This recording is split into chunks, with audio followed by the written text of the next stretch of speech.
स्वागत है आप सभी का हमारे आज के लेक्चर में।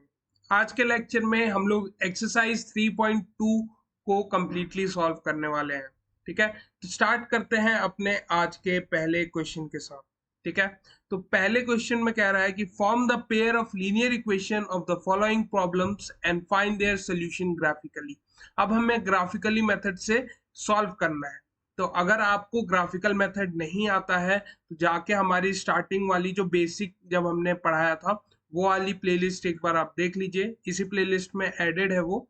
ठीक है, तो जाइए एक बार उसे देखिए, समझिए कि ग्राफिकल मेथड को एक्चुअली में सॉल्व कैसे करना होता है। देन आप वर्ड प्रॉब्लम करिए ग्राफिकल मेथड से एंड आप इजीली सॉल्व कर पाएंगे उसे। ठीक है, और अगर पेपर में ग्राफिकल मेथड से सोल्यूशन करने के लिए बोलता है तभी करना है, वरना नहीं करना है, क्योंकि ये बहुत ही ज्यादा टाइम कंज्यूमिंग हो सकता है। ठीक है, अगर आपके मन में पॉइंट्स आ रहे हैं तो इजीली सॉल्व हो जाएगा, लेकिन अगर पॉइंट्स ढूंढने पड़ रहे हैं तो टाइम लगेगा। एंड वो ग्राफ में प्लॉट करना है, अगर एक भी पॉइंट इधर उधर हुआ तो बस नंबर कटे। ठीक है, तो सबसे इजी मेथड जो मैंने आपको बता रखा था कोई भी वर्ड प्रॉब्लम सॉल्व करने का, वो होता है हमारा एलिमिनेशन मेथड। ठीक है, तो अभी तो हम लोग एनसीईआरटी कर रहे हैं, तो हमें जो मेथड बोलेगा उससे करना होगा डिपेंडिंग अपॉन द एक्सरसाइज। इस एक्सरसाइज में जो भी क्वेश्चन आएगा, ग्राफिकल मेथड बोले या ना बोले, हमें ग्राफिकल मेथड से ही सॉल्व करना पड़ेगा। ठीक है, तो स्टार्ट करते हैं अपने आज के पहले क्वेश्चन से। चलिए, तो यहाँ पे देखिए क्या कह रहा है कि student of class 10 took part in a mathematics quiz. 10 students, कितने हैं? 10 स्टूडेंट्स। अब उसने ये स्पेसिफाई नहीं किया कि लड़का है कि लड़की, 10 है, तो टोटल कितने हैं? 10 है। तो कह रहा है if the number of girls is 4 more than the number of boys. तो हमें बताना है कि टोटल नंबर ऑफ गर्ल्स कितने थे and total number of boys कितने थे। सॉरी, ठीक है, तो देखिए let the number of boys be x and the number of girls be y. हमने जो टोटल नंबर ऑफ बॉयज थे उनको एक्स मान लिया एंड जो टोटल नंबर ऑफ गर्ल्स थे उनको क्या मान लिया है? वाई। ठीक है, तो केस वन में हमें क्या बोला गया कि टोटल नंबर ऑफ स्टूडेंट 10 है, यानी जब मैं number of boys and number of girls को ऐड कर दूंगा तो मेरे पास टोटल कितना आने वाला है? 10। कितना आने वाला है? 10। एंड केस टू में हमें क्या कहा गया कि जो लड़कियों की संख्या है, जो लड़कियों की संख्या है वो 4 ज्यादा है बॉयज से। वो 4 ज्यादा है किससे? बॉयज से। ठीक है, तो यानी x जो है क्या है? वो मेरा नंबर ऑफ बॉयज है, नंबर ऑफ बॉयज है। तो अगर इसमें मैं 4 ऐड कर दूं तो मेरे को क्या मिल जाएगा? Number of girls. क्या मिल जाएगा? Number of girls. तो क्या ये बात क्लियर है आपको? हाँ या ना? चलिए, तो यहाँ पे थोड़ा सा ना जो हमने ग्राफ बनाया है उसमें चेंजेस करते हैं, तो नंबर ऑफ बॉयज को y and number of girls को हम लोग x मान लेते हैं। ठीक है, चलिए, तो यहाँ पे क्या हो जाएगा मेरा? y क्या है मेरा? Number of boys. इसमें अगर 4 ऐड कर दूंगा तो मेरे को नंबर ऑफ गर्ल्स मिल जाएगा। क्लियर है बात? चलिए, तो अब हमें क्या करना है? हमें बनाने हैं पॉइंट्स। क्या बनाने हैं? पॉइंट्स। ठीक है, चलिए, तो जब हम लोग पॉइंट्स बनाएंगे तो हमें सोचना है, क्या सोचना है कि हमें क्या क्या चीजें रखनी होंगी। अगर मैं y की जगह 5 रख दूं तो यहाँ पे x की वैल्यू 5 आ जाएगी। ठीक है, y की जगह अगर मैं 6 रख दूं तो यहाँ पे कितना आ जाएगा मेरा? 6 plus 4 will give me 10। And 6 के बाद मैं अगर यहाँ पे 4 रख दूं तो यहाँ पे मेरा 6 आ जाएगा। 4 प्लस 6 इज इक्वल टू 10। तो ये हमने प्लॉट कर लिया। सिमिलरली हम लोग यहाँ पे भी प्लॉटिंग कर लेंगे। ठीक है, यहाँ पे क्या क्या हो जाएगा देखिए ध्यान से। यहाँ पे x और यहाँ पे y। तो यहाँ पे अगर मैं रख लूं y की वैल्यू 1 रख लूं तो x की वैल्यू y 1 है, तो 1 प्लस 4 विल गिव मी 5। अगर मैं यहाँ पे 0 रख दूं, y की वैल्यू 0 रख दूं तो x की वैल्यू आ जाएगी 4। कितनी आ जाएगी? 4। और अगर मैं यहाँ पे y की वैल्यू -1 रख देता हूं तो -1 प्लस 4 विल गिव मी 3। ठीक है, तो ये चीजें आ गई हमारे पास। और फिर जब हम लोग इस पॉइंट को ग्राफिकली प्लॉट कर देंगे तो मेरा जो ग्राफ होगा वो कुछ इस टाइप का आपको देखने को मिलेगा। ठीक है, मैं यहाँ पे, अब जब भी आप ग्राफिकल मेथड सॉल्व, ग्राफिकली कोई भी क्वेश्चन सॉल्व कर रहे हैं तो सबसे पहले और इम्पोर्टेंट बात ये ध्यान रखिएगा कि आप लोग स्केल जरूर मेंशन करें। ठीक है, स्केल लिखेंगे आप along x axis. X axis में क्या है कि ये जो एक ब्लॉक होता है, ये जो एक ब्लॉक होता है उसमें कितने पॉइंट क्या है, मतलब ये जो एक ब्लॉक है इसकी वैल्यू क्या है। तो मैं ये कहूंगा कि अगर मैं एक्स एक्सिस पे देख रहा हूं तो ये एक ब्लॉक ना एक गर्ल को डिनोट कर रहा है। क्या कर रहा है, एक ब्लॉक एक गर्ल को डिनोट कर रहा है, यानी 1 box is equal to 1 girl. ठीक है, और वहीं अगर मैं वाई एक्सिस की बात करूं तो वो क्या, एक बॉक्स किसको डिनोट कर रहा होगा, एक बॉय को डिनोट कर रहा होगा। क्लियर है बात। चलिए, तो यहाँ पे ये एक्स एक्सिस का हो गया और यहाँ पे अलोंग वाई एक्सिस क्या हो जाएगा, 1 box is equal to 1 boy. ठीक है, क्लियर है बात यहाँ पे। चलिए, तो अब यहाँ पे देखिए, यहाँ पे पॉइंट ऑफ, सबसे पहले जो भी हमारा पीछे पॉइंट्स आए थे उसको जब आप प्लॉट कर देंगे तो आपको ग्राफ कुछ इस टाइप का देखने को मिल जाएगा। ठीक है, अब यहाँ पे देखना है आपको पॉइंट ऑफ इंटरसेक्शन। क्या देखना है, पॉइंट ऑफ इंटरसेक्शन, जो कि क्या है मेरा 7,3।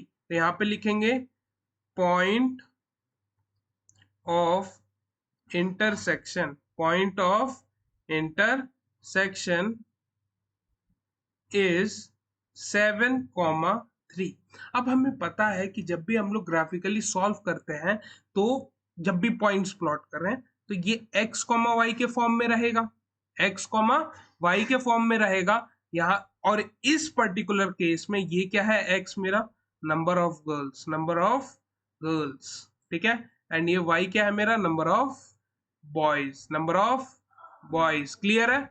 चलिए, तो यहाँ पे क्या हो जाएगा, तो देयरफॉर नंबर ऑफ गर्ल्स कितना होगा, फटाफट बताइए, और नंबर ऑफ बॉयज कितना होगा, बता दीजिए। नंबर ऑफ गर्ल्स कितना हो जाएगा, 7, और नंबर ऑफ बॉयज हो जाएगा 3। तो अब ध्यान से देखिए दोनों चीजें सेटिस्फाई हो रही हैं कि नहीं, दोनों इक्वेशन। पहले इक्वेशन में बोला था टोटल नंबर ऑफ स्टूडेंट कितने हैं, 10, तो 7 + 3 विल गिव मी 10। और सेकेंड इक्वेशन में बोला था कि जो नंबर ऑफ गर्ल्स हैं वो 4 मोर देन बॉयज है, नंबर ऑफ बॉयज 3 है, और 3 में अगर मैं 4 ऐड कर दूं तो 7 होता है कि नहीं होता है, जो कि हमारा नंबर ऑफ गर्ल्स है। तो दोनों इक्वेशन हो रही हैं हमारी सेटिस्फाई। तो ये क्वेश्चन हमने कर लिया है सॉल्व। ठीक है, तो बढ़ते हैं अपने अगले क्वेश्चन की तरफ, जहां पे हमें कह रहे हैं कि 5 पेंसिल और 7 पेन। ठीक है, तो अब यहाँ पे पैसों वाली बात आ गई है, तो पैसे से समझ लेते हैं कि अगर मैं दुकान पे गया, ठीक है, मैंने ये बोला कि ये पेन मेरे को चाहिए, 5 रुपए का सपोज ये पेन है। ठीक है, ये मैं गया दुकान पे, मैंने कहा ये 5 वाला पेन दे दीजिए मुझे, और कितने दे दीजिए, 2 दे दीजिए। कितने दे दीजिए, 2।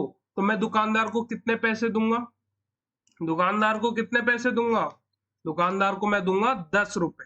कितने दूंगा, 10 रुपए। क्यों, क्योंकि 1 पेन कॉस्ट में 5 रुपीज, एंड अगर 5 को मैं नंबर ऑफ आइटम से मल्टीप्लाई कर दूं, यानी नंबर ऑफ ऑब्जेक्ट, यानी जितने मैंने खरीदे हैं पेन उससे मल्टीप्लाई कर दूं, तो मेरे पास आ जाता है टोटल कॉस्ट। ठीक है, चलो, तो यहाँ पे भी सेम ही चीज है, यहाँ पे भी सेम ही चीज है, सॉल्व करना है हमें। कह देंगे कि let the cost of 1 pen be rupees x, and the cost of, यहाँ पे पेंसिल है ना पहले, and the cost of 1 pen be rupees y। ठीक है, तो चलिए, तो अब केस 1 एंड यहाँ पे हमारा आ जाएगा केस 2। केस 1 में कह रहा है कि 5 pencil and cost of 1 pencil is rupees x, plus cost of 1 pen into number of pen will give me, अब जब इनको सम कर दूंगा, ये पेन का कॉस्ट एंड ये पेंसिल का कॉस्ट जब सम कर दे रहा हूं तो मेरे को दुकानदार को 50 रुपए देने पड़ रहे हैं। ठीक है, तो यहाँ पे आप किसी को भी एक को दूसरे के टर्म में लिख लीजिए सॉल्व करने के लिए, बॉक्स मेथड को सॉल्व करने के लिए। ठीक है, चलिए ये हमारा x हो जाएगा एंड ये हमारा y हो जाएगा। मैं यहाँ पे लिख ले रहा हूं x is equal to 50 minus 7y upon 5।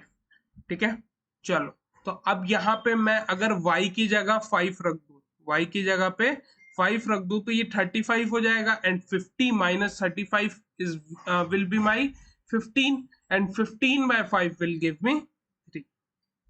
ठीक है, अब अगर मैं यहीं पे y की जगह 0 रख दूं, क्या रख दूं 0, तो ये पूरा टर्म 0 बन गया एंड यहाँ पे आंसर आ जाएगा मेरा 10। आया ना, 50 बाय 5 विल गिव मी 10। चलो एंड अब अगर मैं यहाँ पे रख दूं कितना 10 रख दें। ठीक है, तो अब कितना आएगा बताओ, अगर मैं यहाँ पे 10 रख दूं तो कितना आंसर आ जाएगा मेरा, देख के बताओ। ये -70 यानी -20 हो जाएगा ऊपर, -20 divide by 5 will give me -4, will give मी -4। ठीक है, तो ये पॉइंट्स हमारे आ गए सॉल्व करने पे केस 1। अब केस 2 को हम लोग पहले लिखेंगे एंड देन उसको सॉल्व करेंगे, पॉइंट्स लेके आएंगे। तो 7 पेंसिल, तो अब ये उल्टा हो गया है बस केस, कि पहले उसने 5 पेंसिल खरीदे थे 7 पेन, अब यहाँ पे 7 पेंसिल और 5 पेन। ठीक है, तो अब उसको पैसा भी कम देना पड़ रहा है, पैसा भी कम देना पड़ रहा है। तो यहाँ पे अब दोबारा से हम लोग क्या बना देंगे, एक बॉक्स बना लेंगे। ठीक है, ये हमारा बन गया बॉक्स। ठीक है, this is my x and this is my y. तो अब 7x plus 5y equal to 46 है, तो अब किसी एक को दूसरे के टर्म में हम लोग लिख लेंगे, किसी एक को दूसरे के टर्म में लिख लेंगे। तो x y कर लेते हैं हम लोग भाई 7। ठीक है, तो अगर अब मैं यहाँ पे y की वैल्यू रखनी है ताकि ये चीजें सॉल्व होने लगे।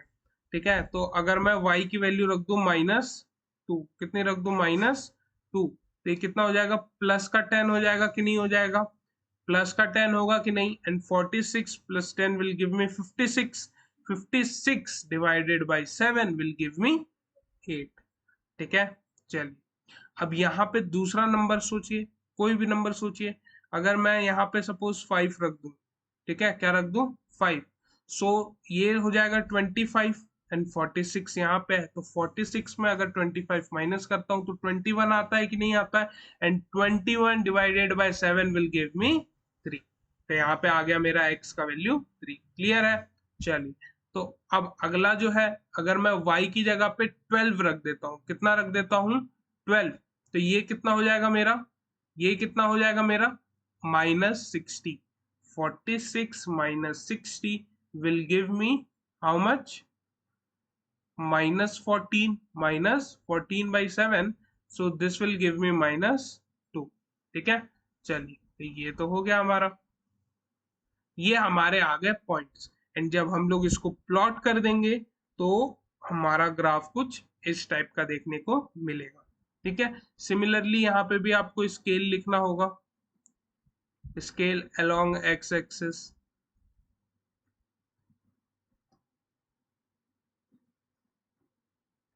अलोंग वन एक्सिस नहीं, x axis, one box is equal to 1 rupee and along y-axis one box is equal to 1 rupee। ठीक है, चलिए तो अब यहाँ पे हमें देखना होगा अगेन पॉइंट ऑफ इंटरसेक्शन। तो ध्यान से देखूं तो ये है मेरा पॉइंट ऑफ इंटरसेक्शन। ठीक है, जहां पे दोनों लाइंस क्रॉस करे उसे हम लोग क्या कहते हैं, पॉइंट ऑफ इंटरसेक्शन।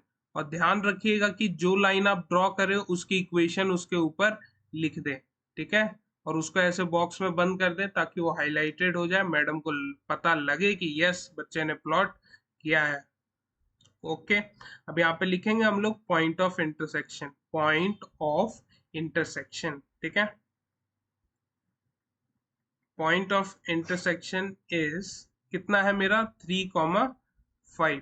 अगेन वही x, y के फॉर्म में होता है एंड x यहाँ पे हमारा क्या है cost of one pencil and y क्या है मेरा कॉस्ट ऑफ वन पेन। ठीक है, तो क्वेश्चन में हमें यही पूछा था, cost of one pencil is equal to ₹3 and cost of one pen is equal to ₹5। ठीक है, तो ये तो हमने कर लिया सॉल्व इस क्वेश्चन को भी। बढ़ते हैं हम लोग अपने अगले क्वेश्चन पे, जहां पे हमें बताना है, क्या बताना है कि लाइंस प्रिडिक्ट करना है बेसिकली कि लाइंस कैसी हो सकती हैं अगर हमारे पास ये पॉइंट्स हुए तो। ठीक है, तो find out whether the line representing, मतलब जो ग्राफ हम लोग बनाएंगे वो हमारा कैसा होगा, इंटरसेक्टिंग होगा, पैरेलल होगा या कोइंसिडेंट होगा। ठीक है, तो सबके लिए कंडीशन होती है एंड हमने अपने लास्ट लेक्चर जो कि एक्सरसाइज 3.1 का सोल्यूशन था उसकी स्टार्टिंग में ही डिस्कस कर लिया था उस चीज को। तो अब यहाँ पे अप्लाई भी कर देते हैं, तो यहाँ पे देखेंगे कि हेयर जैसे लिखा जा रहा है एग्जैक्टली वैसे ही लिखिएगा। ठीक है, क्योंकि मैं कभी भी ज्यादा नहीं लिखता हूं, जितना जरूरत होता है सिर्फ उतनी ही चीजें लिखी जाती है आपको। यहाँ पे इसकी वैल्यूज हमें रखनी है। ठीक है, व्हाट इज a1, ये पहली इक्वेशन में जो x की वैल्यू है वो a1 है, ये a2 क्या है, जो सेकंड इक्वेशन में x का कोफिशिएंट है, वैल्यू नहीं है कोफिशिएंट। कोफिशिएंट क्या होता है, वेरिएबल के साथ जो मल्टीप्लाई में होता है कांस्टेंट, उसे हम लोग क्या कहते हैं कोफिशिएंट। ठीक है, तो ये हो गया हमारा 7। b1 कितना हो जाएगा, अब ये क्या है जो पहली इक्वेशन में उसमें y का कोफिशिएंट, तो ये मेरा -4 है एंड b2 में कितना है, b2 कितना हो जाएगा मेरा 6। What is my c1, it is 8 and this is my 9। अब आपको एक चीज ध्यान रखनी है कि जब भी आप ये a1 a2 कर रहे हैं ना, तो या तो आपका जो कांस्टेंट ये जो c1 वाला पार्ट है ये ध्यान रखिए कि दोनों इक्वेशन में एक ही तरफ हो। ठीक है, दोनों इक्वेशन में एक ही तरफ हो। अगर ये वेरिएबल एक तरफ कांस्टेंट एक तरफ इस वाले इक्वेशन में है तो सेम इसमें भी होना चाहिए। ऐसा नहीं है कि ये अगर इधर -8 है, इधर -8 दिया हुआ एंड यहाँ पे कुछ नहीं हो। ठीक है, तो आपको यहाँ पे क्या करना होगा और ये इस तरीके से लिखा हो, तो ये गलत हो जाएगा। अगर आपने इसकी वैल्यू यहाँ पे -8 लिख दी और यहाँ पे -9 लिख दी तो आपका आंसर आने लगेगा गलत। दोनों एक ही तरफ होने चाहिए, C1 और C2 एक ही तरफ होने चाहिए। ठीक है, या तो इक्वल टू के उस साइड, नहीं तो इक्वल टू के इस साइड, दोनों सेम जगह। क्लियर है बात, चलिए अब यहाँ पे आप a1/a2 निकालिए, कितना आ रहा है 5/7। ठीक है, एंड b1/b2 निकाल लीजिए तो कितना आ गया -4/6, -4/6 एंड इसको आप थोड़ा सा और सॉल्व कर सकते थे, -2/3 आ जाएगा। कितना आ जाएगा -2/3। क्लियर है बात, तो अब आपको पता है कि यहाँ पे देख पा रहे हैं कि a1 इज नॉट b1/b2। ठीक है, जब ऐसा नहीं है तो फिर अगर इक्वल नहीं है, अगर इक्वल होता तो मैं C1 C2 पे भी जाके देखता कि वो इक्वल है या नहीं, लेकिन यहीं पे नॉट इक्वल टू आ गया तो सीधा आप लिख देंगे that therefore the lines are intersecting, lines are intersecting. Clear है बात, चलिए अब इसी के साथ अपने अगले पार्ट पे चलते हैं इस क्वेश्चन के, जो कि क्या कह रहा है हमें 9x + 3y। तो यहाँ पे भी मैं कर लूंगा, a1 a2 निकाल लीजिए, b1 b2 निकाल लीजिए एंड c1 c2 निकाल लीजिए। तो a1 a2, a1 कितना है मेरा 9 एंड ये मेरा है 18, ये है मेरा 3 एंड ये है मेरा 6, ये है 12 एंड ये है मेरा 24। तो यहाँ a1/a2 निकाल लूं तो कितना आ रहा है मेरा 9/18। इसको सॉल्व करूंगा तो 1/2 आ जाएगा।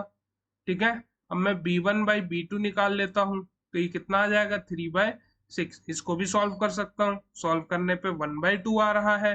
ठीक है, तो सही, अभी तक तो सही चल रहा है, दोनों इक्वल आ गया तो आगे जाना पड़ेगा C1/C2 की तरफ। तो C1/C2 जब निकालूंगा तो ये है 12/24। ओके, ये भी जब सॉल्व करूंगा तो 1/2 आ जाएगा। अब यहाँ पे ध्यान से देखिए कि तीनों की जो वैल्यू है वो सेम आ रही है, यानी A1/A2 is equal to B1/B2 is equal to C1/C2। ठीक है, एंड जब ये कंडीशन हो तो हमारी लाइंस कैसी हो जाती हैं, कैसी हो जाती हैं, coincident. Therefore the lines are coincident, coincident.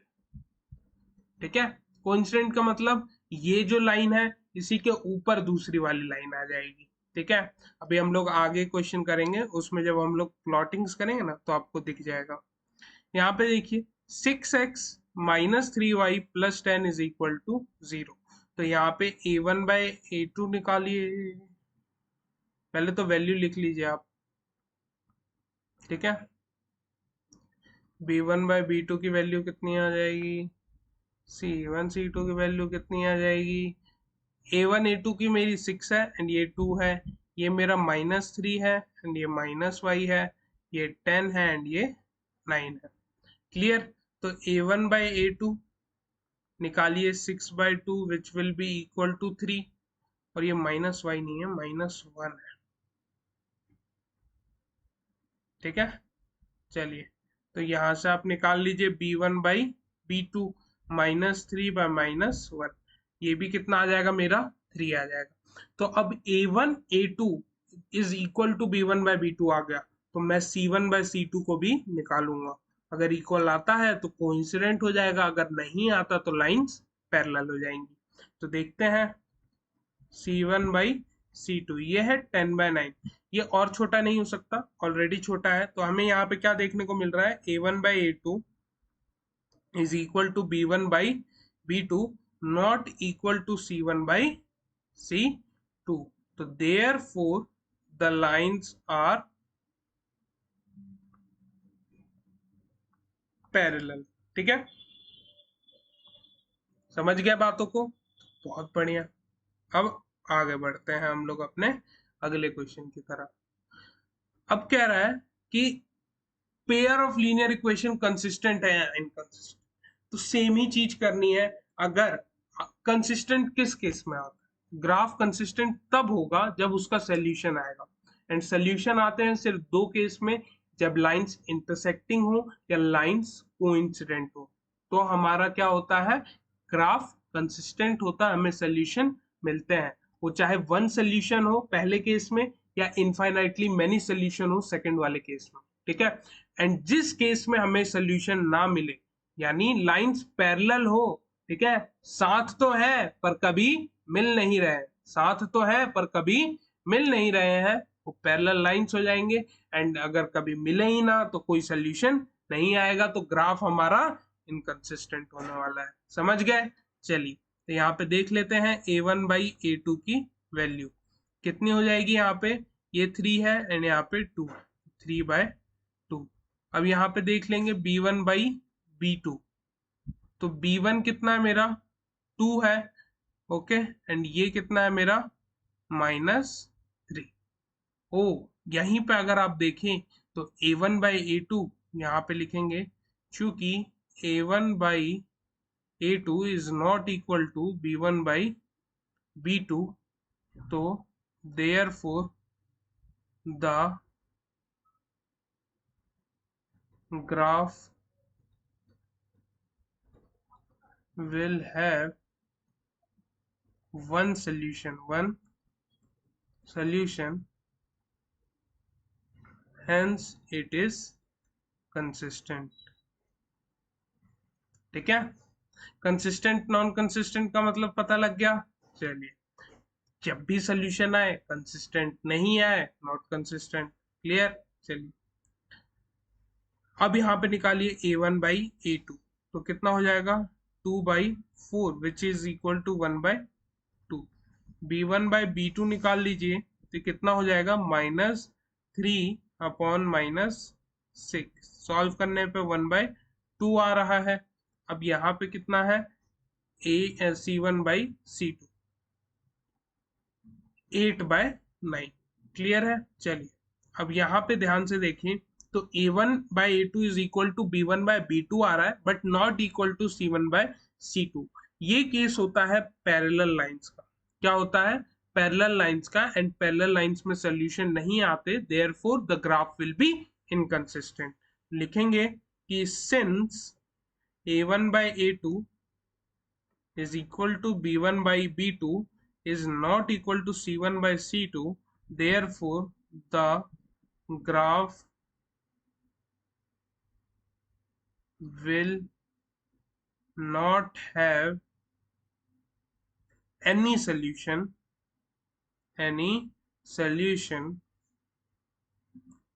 hence it is inconsistent, hence it is inconsistent।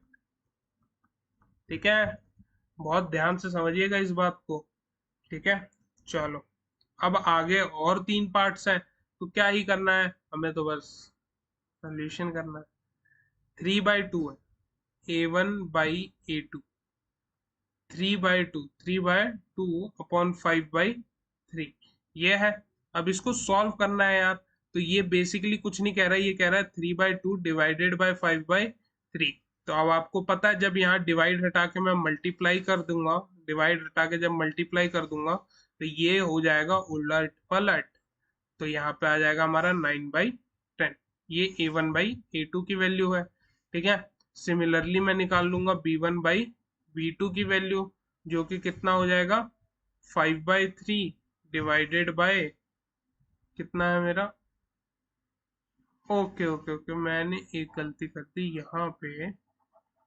एक मैंने इसी A1 और B1 को मिक्स कर दिया, सॉरी। यहाँ पे देखिए A1 कितना है मेरा, A1/A2 निकालिए, तो ये है 3/2 डिवाइडेड बाय 9। 3/2 डिवाइडेड बाय 9, तो जब मैं इसको सॉल्व करूंगा तो ये 9 मेरा यहाँ पे आ जाएगा, एंड ये कितना हो जाएगा सॉल्व करने के बाद, नीचे आ जाएगा 18। ठीक है, या फिर आप ये भी देख सकते हैं कि यहाँ से ये कैंसिल हो रहा है 3 टाइम्स में, एंड ये जब आपस में मल्टीप्लाई होगा तो यहाँ पे आ जाएगा मेरा 1/6। सिमिलरली मैं B1/B2 भी निकाल लूंगा, 5/3 इंटू -10, ओ सॉरी डिवाइड करना है, डिवाइड -10। अब ये जब मल्टीप्लाई होगा तो ये जो मेरा -10 है वो आ जाएगा नीचे, ये और ये कैंसिल आउट हो जाएगा, एंड ये नीचे आ जाएगा -6। ध्यान रखिएगा -6। ठीक है, अब ये A1/A2 is not equal to B1/B2 वाला केस है, जो कि किसका होता है, किसका होता है, किसका होता है, इंटरसेक्टिंग लाइंस का। एंड इंटरसेक्टिंग लाइंस में हमारे पास एक सोल्यूशन आता है, और सोल्यूशन आ रहा है, इसका मतलब मेरा ग्राफ कैसा है, कंसिस्टेंट। क्लियर है बात? चलिए तो यहाँ पे लिखेंगे कि since the graph will have one solution, यहाँ पे लिख लेंगे A1/A2 is not equal to B1/B2। ठीक है, graph will have one solution, hence it is consistent। ठीक है, चलिए सिमिलरली आप ये दोनों पार्ट्स भी करने वाले हैं, जिसमें आपको कुछ भी नहीं करना, A1/A2 निकालना है। ये हो जाएगा मेरा 5/-10 will be my -1/2, -1/2। Okay sir, आगे B1/B2 भी निकाल लेते हैं, तो B1/B2 आ जाएगा -3/6। ओ ये भी सॉल्व करने पे -1/2 आ रहा है। जब ये इक्वल आ जाएगा तो यार C1/C2 भी निकालना जरूरी हो जाएगा। ये कितना आ जाएगा 11/-22। ओ ये भी इक्वल आ रहा है, कितना -1/2। तो यहाँ पे आ रहा है हमारा A1/A2 is equal to B1/B2 is equal to C1/C2। And जब ये तीनों इक्वल हो जाए तो ये केस हो जाता है हमारा किसका, पैरेलल लाइंस का। किसका हो जाता है, पैरेलल लाइंस का। तो यहाँ पे लिखेंगे कि चूंकि the graph will have many solution, will have, oh sorry, ये पैरेलल लाइंस का नहीं होता है, ये कोइंसिडेंट लाइन का होता है, ठीक है। will have many solution, have many solution, hence it is consistent, hence it is consistent। Clear है बात? चलिए, तो आगे बढ़ते हैं अपने फिफ्थ पार्ट की तरफ, जो कि है बहुत ही हलवा पूड़ी। यहाँ पे देखिए छोटे मोटे सवाल है, ये अगर पेपर में आता है ना, ये आता भी है, ऐसा नहीं है कि नहीं आता, लेकिन आता है 1 नंबर का, ठीक है। तो 1 नंबर आप अपने बना लीजिए, 4/3। सिमिलरली जैसे हमने ऊपर किया था ना, वैसे ही कर लेते हैं। 4/3 को हम लोग को डिवाइड करना है 2 से, तो 2 नीचे आ जाएगा, 2 कहाँ आ जाएगा? नीचे। तो ये इससे कैंसिल आउट हो जाएगा 2 टाइम्स में, तो फाइनली जब मैं सॉल्व कर लूंगा तो यहाँ पे आ जाएगा मेरा 2/3। तो अब यहाँ पे आप निकाल लीजिए b1/b2, तो ये कितना हो जाएगा? ये है 2 एंड ये है मेरा 3। अब यहाँ पे देखिए तो ये कितना हो रहा है मेरा? 8/12 है ना, C1/C2 is equal to 8/12। Okay, जब 8/12 आया तो 4 की टेबल से कैंसिल आउट हो सकता है, एंड ये भी आ जाएगा 2/3, 2/3। तो जब यहाँ पे हमें देखने को क्या मिला कि यार A1/A2 is equal to B1/B2 is equal to C1/C2। तो यहाँ पे हमें क्या देखने को मिला? यहाँ पे देखने को मिला कि हमारा जो ग्राफ है, the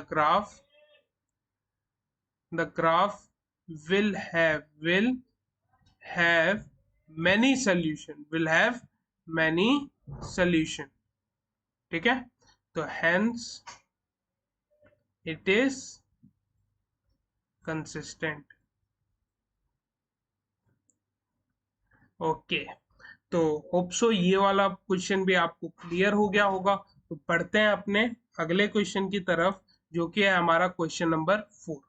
अब कह रहा है कि अगर हम अब हमें बताना है कि कंसिस्टेंट है या इनकंसिस्टेंट। तो अगर कंसिस्टेंट निकला, अगर कंसिस्टेंट आया हमारा ग्राफ, तो उसे प्लॉट करके हमें दिखाना है, ठीक है। उसको ग्राफिकली भी हमें सॉल्व करना है, तो सॉल्व कर लेते हैं। तो यहाँ पे A1/A2 निकाल लीजिए, तो A1/A2 कितना आ जाएगा? 1/2। B1/B2 निकाल लीजिए, तो कितना आ जाएगा हमारा? 1/2, ये भी आ रहा है। तो और हमारा C1/C2 भी कितना आ रहा है? 1/2। तो यहाँ पे हमने क्या देखा कि यार A1/A2 is equal to B1/B2 is equal to C1/C2। और हमें पता है ये किसका कंडीशन होता है? ये होता है कोइंसिडेंट लाइन का, जिसमें मेनी सोल्यूशन आते हैं, hence the graph will be consistent, the graph will be consistent, ठीक है। यहाँ ऐसे लिखेंगे, the linear equation will be consistent, is the linear equation is consistent, consistent, ठीक है। तो अगर कंसिस्टेंट आ गए तो अब हमें क्या करना पड़ेगा? डब्बा मेथड को उपयोग में लाना पड़ेगा, ठीक है। डब्बा मेथड क्या कहता है कि यार x+y इक्वल टू 5 है, इसको डब्बा में बना दो एंड सॉल्व करो, तो कितना आ जाएगा? xy 4 1 2 3 1 4 कर देते हैं, 5 प्लस करने पे 5 आना चाहिए बेसिकली, ठीक है। तो जब और दूसरा वाला जो है ना, अच्छा एक बात मैं आपको बताऊं, जब भी आपको ये आए ना A1/A2 is equal to B1/B2 is equal to C1/C2, तो इसका ना एक सिंपल सा ट्रिक है, आपको बस एक ही सॉल्व करना है। और फायदा क्या है कि अगर ये चीज आती है तो फिर आप क्या कर सकते हैं कि जो पॉइंट्स आपने इस वाले में लिखे हैं, सेम पॉइंट इसमें भी रख दीजिए, सारी वैल्यू सेटिस्फाई होंगी। अगर भरोसा नहीं है तो जाके चेकआउट कर लीजिए, ठीक है। अपने से सॉल्व करके देखिए क्या ये पॉइंट सेटिस्फाई कर रहे हैं या नहीं, ठीक है। तो अब इससे क्या होगा, एक ही बार आपको प्लॉट करना होगा एंड आपका क्वेश्चन हो जाएगा इजिली सॉल्व। तो 4 1 सो 1 2 3 4 एंड 1 मेरा यहाँ पे आ गया, ठीक है। ये क्या है मेरा? 4,1, ठीक है, 2,3, सो ये रहा 2 एंड ये रहा मेरा 3, दिस इज माई 2,3, ठीक है, 1,4, 1,4, सो हेयर इज माई 1,4, ठीक है। अब ये जो लाइन है ना, ये निकलेगी 5 से, दोनों तरफ 5 से निकलेगी ये लाइन, ठीक है।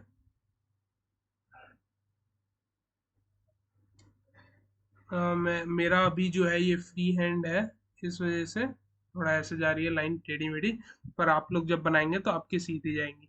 एंड यहाँ पे ना आप एक और एरो डाल दीजिएगा, क्यों? क्योंकि दोनों इक्वेशन की एक ही लाइन है, दोनों इक्वेशन की एक ही लाइन है। तो अब आपको इक्वेशन भी लिखनी होगी, एक इक्वेशन आप यहाँ पे लिख दीजिए एंड एक नीचे लिख दीजिएगा। ऊपर लिख दीजिए x plus y is equal to 5 and नीचे वाले पे लिख दीजिए 2x plus 2y is equal to 10, ठीक है। तो ये हो गया हमारा सोल्यूशन, ठीक है। अब यहाँ पे मैंने कहा था स्केल लिखना है, तो यहाँ पे छोड़ देंगे क्या इस क्वेश्चन में? नहीं, नहीं छोड़ेंगे। Scale along x axis, along x axis, तो क्या होगा, 1 box is equal to 1 unit, ठीक है। And along y axis 1 box is equal to 1 unit, ठीक है। अब ये स्केल लिखना मत भूलिएगा, वरना टीचर आपके आधे नंबर काट सकते हैं चाहे तो, स्केल ना लिखने की वजह से, ठीक है। जब आपके पूरे नंबर आ रहे होते हैं तब तो आधा आधा नंबर भी इम्पोर्टेंट हो जाता है। टीचर ढूंढती है फिर गलतियां कि पूरे नंबर तो दे नहीं सकते हैं। ऐसा नहीं है कि नहीं मिलते हैं, मैथ्स में पूरे नंबर पूरे मिलते हैं, पर अगर आपकी आंसर शीट में एक भी गलती ना हो तो, ठीक है। मान लीजिए आपने यूनिट नहीं लिखे हैं तो पूरा नंबर वो चाहे तो आधा काट सकते, डिपेंड करता है टीचर टू टीचर, ठीक है। अगर मैं आऊंगा तो यार दे दो यार, पूरे नंबर आ रहे हैं तो एम लिख दो, अगर मान लो यूनिट नहीं लिखा। लेकिन कुछ टीचर्स हैं जो मतलब चाहते हैं कि बच्चा आगे गलती ना करे, इसलिए वो आधे नंबर काट देते हैं। और अगर इस टाइम नंबर कट जाए, जैसे प्री बोर्ड में यूनिट टेस्ट में नंबर कट रहे हैं, तो उसको एज अ लर्निंग लीजिए एंड बोर्ड्स में आप गलती मत कीजिएगा, ठीक है। चलिए, तो अब यहाँ पे a1/a2 निकालिए, कितना आ जाएगा यहाँ पे हमारा 1/3। यहाँ पे आप b1/b2 कर दीजिए, तो यहाँ पे कितना आ जाएगा मेरा -1/-3, एंड ये कैंसिल होके मेरा कितना आ जाएगा 1/3 ही आ जाएगा। एंड यहाँ पे देखिए c1/c2, ये हो जाएगा 8/16 विच इज 1/2। तो अब a1/a2 is equal to b1/b2 तो है, but not equal to c1/c2। So यहाँ पे क्या हो जाएगा मेरा कि ये ग्राफ इनकंसिस्टेंट हो जाएगा, लाइंस पैरेलल आएंगी, एंड अगर लाइंस पैरेलल आए तो नो सोल्यूशन का केस होता है, hence it is inconsistent. The graph of this pair of this pair of linear equation is inconsistent, ठीक है। तो इसका हमें ग्राफ बनाने की जरूरत नहीं है, क्योंकि क्वेश्चन में बोला था हमें सिर्फ उसी के लिए, उसी पार्ट के लिए ग्राफ बनाना है जो कि कंसिस्टेंट हो, जो कि क्या हो, कंसिस्टेंट। तो हेंस यहाँ पे हमें कोई भी ग्राफ बनाने की जरूरत नहीं है, ठीक है। ऐसे नहीं काटना आपको। अब यहाँ पे देखिए, यहाँ पे आप निकाल लीजिए a1/a2, तो कितना आ जाएगा 2/4 विच इज 1/2। b1/b2 निकाल लीजिए, 1/-2 आ जाएगा। सो ये देखिए a1/a2 is not equal to b1/b2 है,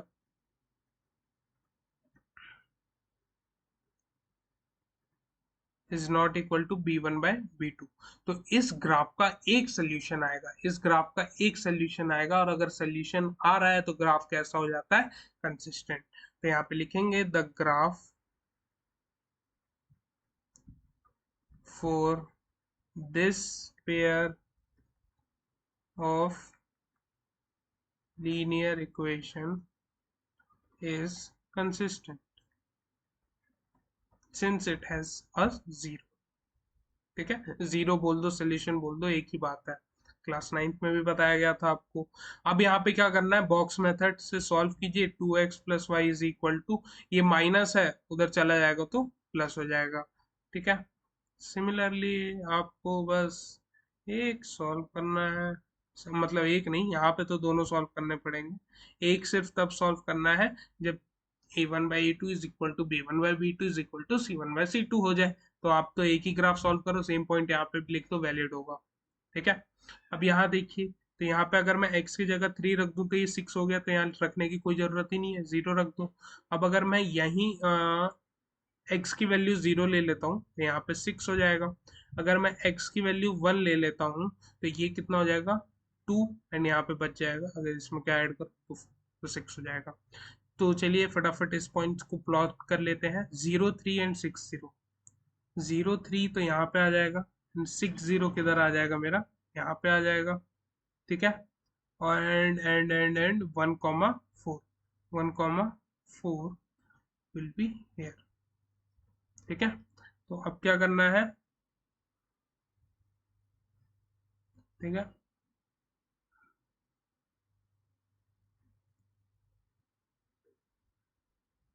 ओवर राइटिंग नहीं करनी है आपको पेपर में, और स्केल लिखना नहीं भूलना है, स्केल along x axis,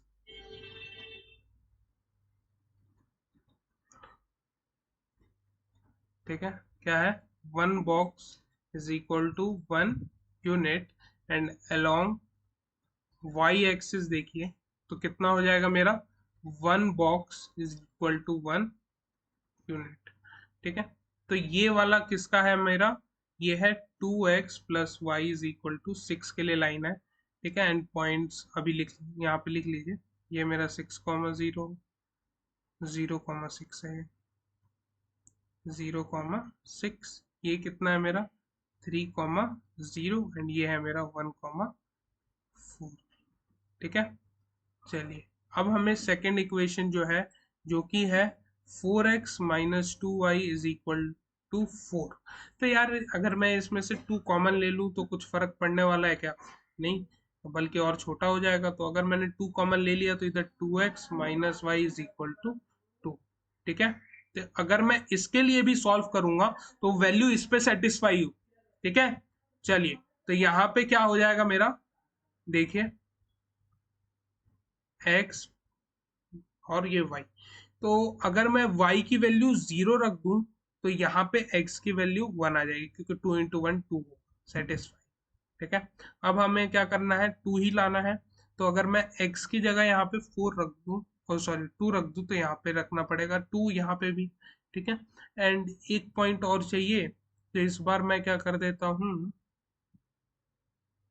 ठीक है, यहाँ पे अगर मैं 3 रख देता हूँ तो यहाँ पे 4 रखना पड़ेगा, है ना, 6 - 4 विल बी माई 2। ठीक है, तो ये पॉइंट्स है, इनको प्लॉट करना है, तो 1,0 यहाँ पे आ जाएगा। चलिए इसको रेड कलर से प्लॉट कर देते हैं, 1,0। ठीक है, एंड दूसरा क्या है मेरा, 2,2। सो 2,2 कहाँ आ जाएगा, इस पॉइंट पे आ जाएगा, क्या मेरा 2,2। ठीक है, एंड एक पॉइंट है हमारा 3,4, 3,4, तो 3,4 यहाँ पे आ जाएगा, 3,4। सो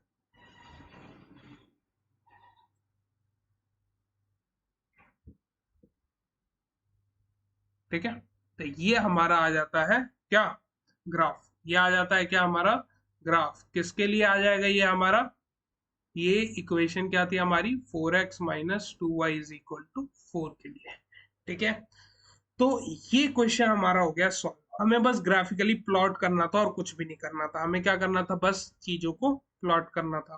क्लियर है बात, तो इसी के साथ ये वाला क्वेश्चन भी होता है हमारा खत्म। बढ़ते हैं हम लोग अपने, ओ एक पार्ट और बाकी है, सॉल्व करके देखते हैं।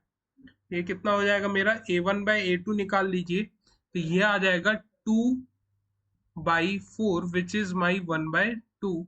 b1/b2 निकाल लीजिए, तो -2/-4, तो ये भी 1/2 आ रहा है। यहाँ पे c1/c2 निकाल लीजिए आप, कितना आ जाएगा, -2 अपॉन -5, 2/5। अब ध्यान से देखिए तो यहाँ a1/a2 तो इक्वल आ रहा है b1/b2 के, बट c1/c2 इक्वल नहीं है किसी के भी। तो फिर क्या हो जाएगा, ये ग्राफ हमारा पैरेलल लाइन का हो जाएगा, जो कि क्या होता है हमारा, इनकंसिस्टेंट। क्या हो जाता है हमारा, इनकंसिस्टेंट। ठीक है, तो यहाँ पे लिखूंगा कि चूंकि चूंकि नहीं, हमें ये थोड़ी लिखना है कि the graph for this pair of linear equation is in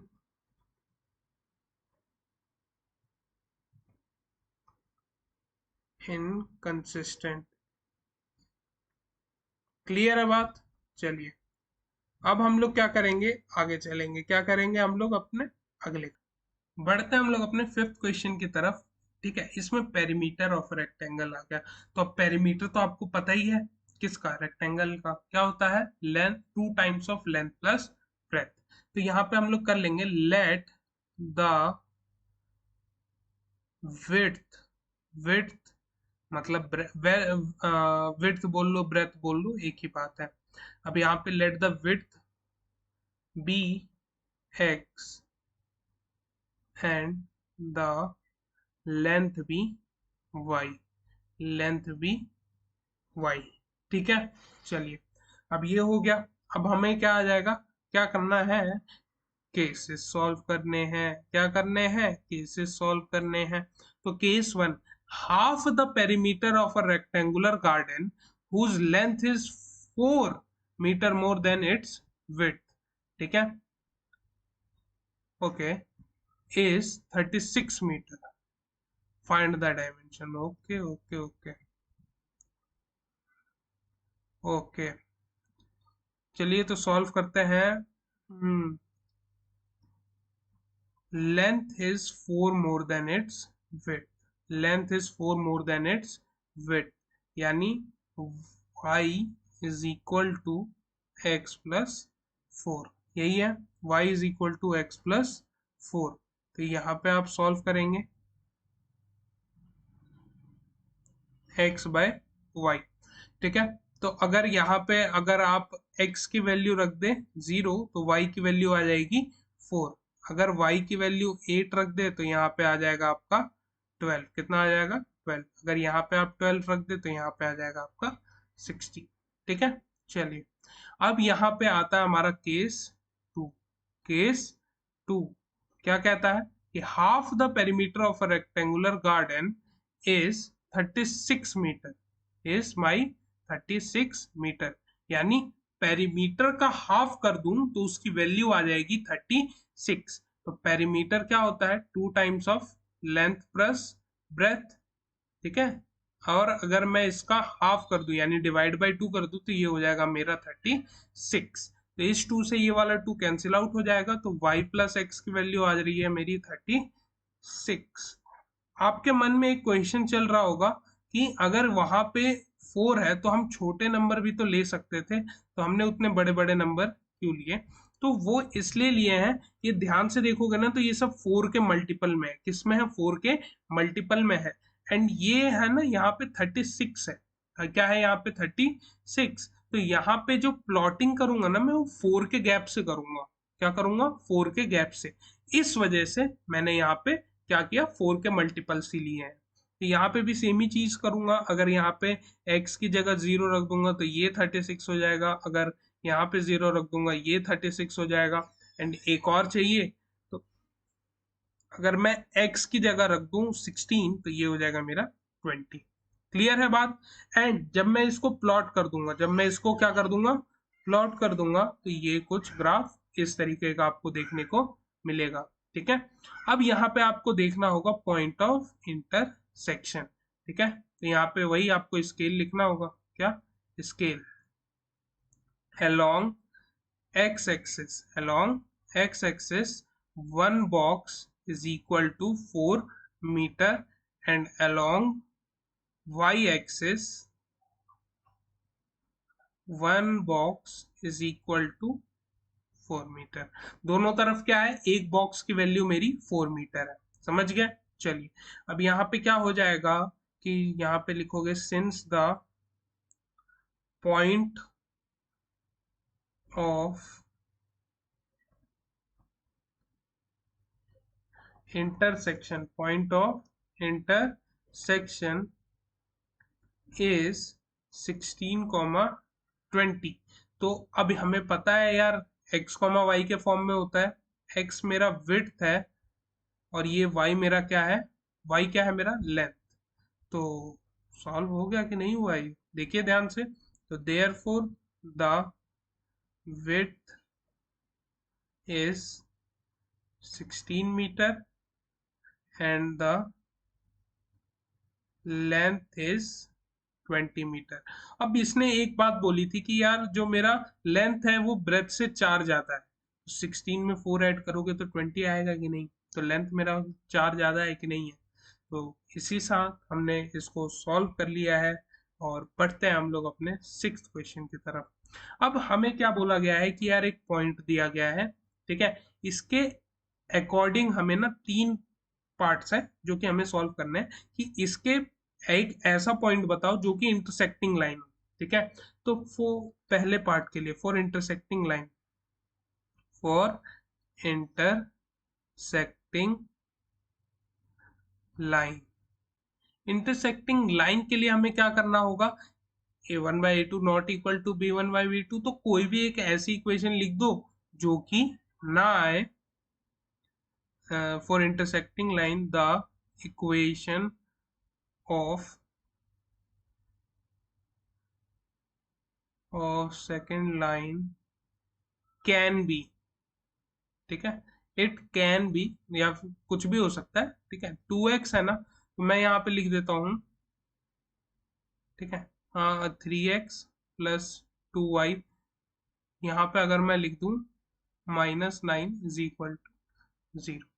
ठीक है, ये एक पॉसिबिलिटी है कि ये भी हो सकता है। ठीक है, अब आपके मन में कुछ आ रहा है, ठीक है, तो वो भी आप लिख सकते हैं। बस डिपेंड क्या करना चाहिए आपको, कंडीशन ध्यान में रखना है कि a1/a2 should not be equal to b1/b2, ये ध्यान में रखिएगा बस। ठीक है, अब यहाँ पे आप आ जाइए सेकेंड पैरेलल लाइन में, for parallel line the equation of second line can be, कुछ भी हो सकता है, आपके मन में कुछ आ रहा हो, ठीक है, जो मेरे में ना आ पा रहा हो। तो यहाँ पे मैं लिख सकता हूँ, अगर यहाँ पे लिख दूँ 6x तो 1/3 हो जाएगा। यहाँ पे 1/3 लाने के लिए 9y करना होगा। तो दो ही चीजें equal, a1/a2 is equal to b1/b2 होना चाहिए, but not equal to c1/c2। Clear है? तो यहाँ पे मैं अगर 6x लिख दूँ तो यहाँ 9y लिखना होगा। एंड यहाँ पे भी आप अगर 9 लिख देंगे तो फर्क नहीं पड़ेगा, क्यों, क्योंकि -8/-9 इक्वल नहीं आ रहा है ना a1/a2 के। समझ गया, वो तो 8/9 है और यहाँ 1/3 आ रहा है, तो इक्वल नहीं है, इक्वल नहीं है। समझ गया बातों को? ओके सर, तो आगे बढ़ते हैं अपने थर्ड पार्ट की तरफ, जो कि हमारा कोइंसिडेंट लाइन। कोइंसिडेंट लाइन में क्या होती है, सभी चीजें बराबर होती हैं। क्या होती हैं सभी चीजें बराबर। तो 2x प्लस 3y माइनस 8, अच्छा इसके पैरेलल लिखनी है तो स्टेटमेंट लिख देते हैं, for coincident lines, coincident coincident line, the equation of second line can be, it can be something। अगर मैं यहाँ पे x लिख दूँ तो 2/1, ठीक है, 2/1, अच्छा ऊपर 2, तो ये नीचे अगर 2 लाना है तो 4x प्लस 6y, ठीक है, एंड -16 इज इक्वल टू 0। अब जब आप a1/a2 और b1/b2 और c1/c2 निकालेंगे ना, तो सबकी वैल्यू 1/2 आएगी, एंड जो कि कंडीशन होता है हमारा कोइंसिडेंट लाइन के लिए। तो ये क्वेश्चन भी हो जाता है हमारा सॉल्व। पढ़ते हैं अपने अगले क्वेश्चन की तरफ है, जो कि हमारा है ड्रॉ द ग्राफ। और उसके बाद क्या, अब ये जो क्वेश्चन है ना, इस पे स्टार लगा लीजिए।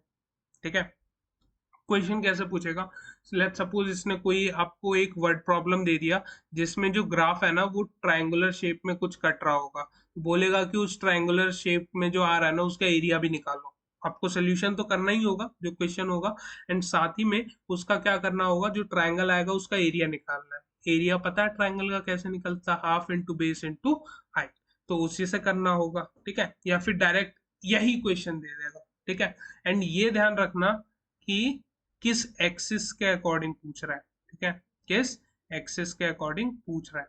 सपोज यार ये ग्राफ है और ऐसे काटा जा रहा है। ठीक है, तो अगर एक्स एक्सिस के अलोंग पूछेगा तो ये वाला एरिया आप निकालेंगे, अगर वाई एक्सिस के अलोंग पूछेगा तो ये एरिया। ठीक है, तो थोड़ा सा ध्यान से क्वेश्चन को पढ़ना है एंड उसको सॉल्व करना है। तो यहाँ पे x minus y is plus one है इज इक्वल टू जीरो, तो इसको मैं थोड़ा सा रीराइट कर लूंगा, x is equal to y minus one. ठीक है, एंड इसके लिए मैं पॉइंट्स निकाल लूंगा x एंड y। तो पॉइंट्स में क्या क्या रख लूँ, यहाँ पे वन रख दूंगा y की जगह तो ये जीरो हो जाएगा, अगर टू रख दूंगा ये वन हो जाएगा, थ्री रख दूंगा ये टू हो जाएगा।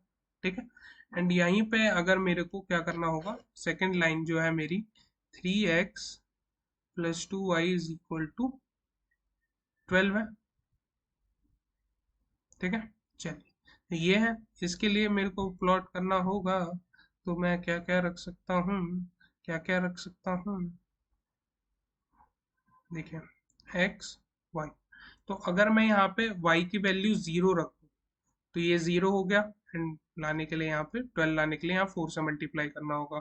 ठीक है, और अगर मैं y की जगह यहाँ पे रख दूँ 3 तो ये 6 बन जाता है, 6 इसको भी बनाना पड़ेगा तभी तो 12 होगा ऐड करने पे, तो 3 टाइम्स 2 इज बाई 6। एंड यहाँ पे क्या हो जाएगा, अगर मैं इस y की वैल्यू 6 रख दूँ तो ये होल 12 हो जाएगा, 2 इंटू सिक्स इज माई 12। सो इसकी हमें जरूरत नहीं है, तो x की जगह मैं क्या रख दूंगा, जीरो। ठीक है, एंड जब मैं इसको प्लॉट कर दूंगा तो मेरा ग्राफ कुछ इस टाइप का आएगा। अब इसने जो बोला है क्वेश्चन में वो एक्स, जो मैंने बोला था जिस टाइप का ग्राफ बनना उसी टाइप का बना भी है कुछ। तो अब इसने बोला था एक्स एक्सिस के जो आए वो उसका हमें एरिया चाहिए, उसका क्या चाहिए हमें, एरिया। तो एरिया क्या होता है हमारा, परपेंडिकुलर अपॉन बेस। तो यार ये वाली जो है ना लेंथ, ये क्या है मेरा परपेंडिकुलर, एंड जिस पे आ रहा है वो क्या मेरा बेस। ठीक है, तो यहाँ पे पहले तो आप स्केल लिख लेंगे कि scale along x axis, along x axis, तो one box is equal to one unit, and along y axis one box is equal to one unit. ठीक है, अब यहाँ पे देखिए, यहाँ पे आपको क्या निकालना है, area of triangle, area of triangle. अब आप नाम दे दीजिएगा पॉइंट्स का। ठीक है, ए, एंड ये वाले को बी, एंड ये वाले को सी। सिमिलरली इसको डी बोल दीजिए, इसको ई बोल दीजिए। ठीक है, तो area of triangle A B C हमें निकालना है ना, area of triangle A B C, तो ये हो जाएगा half into base into height.